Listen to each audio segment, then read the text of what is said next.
నెల్లూరు జిల్లా ఆత్మకూరులోని గ్రంథాలయ చైర్మన్ శాంతి కుమారి తనిఖీ చేశారు.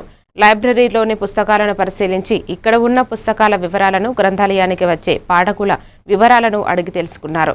గ్రంథాలయాన్ని డిజిటల్ వ్యవస్థగా మార్చేందుకు ప్రభుత్వం తీసుకున్న నిర్ణయాన్ని, ప్రస్తుతం జిల్లాలో ఉండే గ్రంథాలయాల పరిస్థితి తెలుసుకునేందుకు ఆత్మకూరులోని గ్రంథాలయాన్ని సందర్శించినట్టు ఆమె తెలిపారు.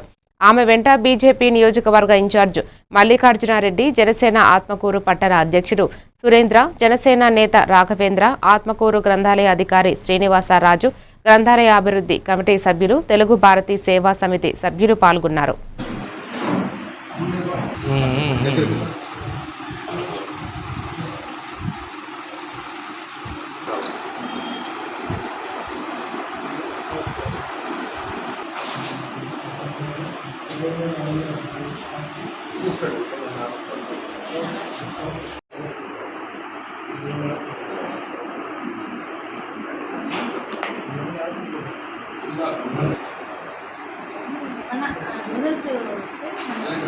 కొంత సమస్యలు అనేది కొంత పరిష్కారమైనాయి. ట్రై చేస్తాం.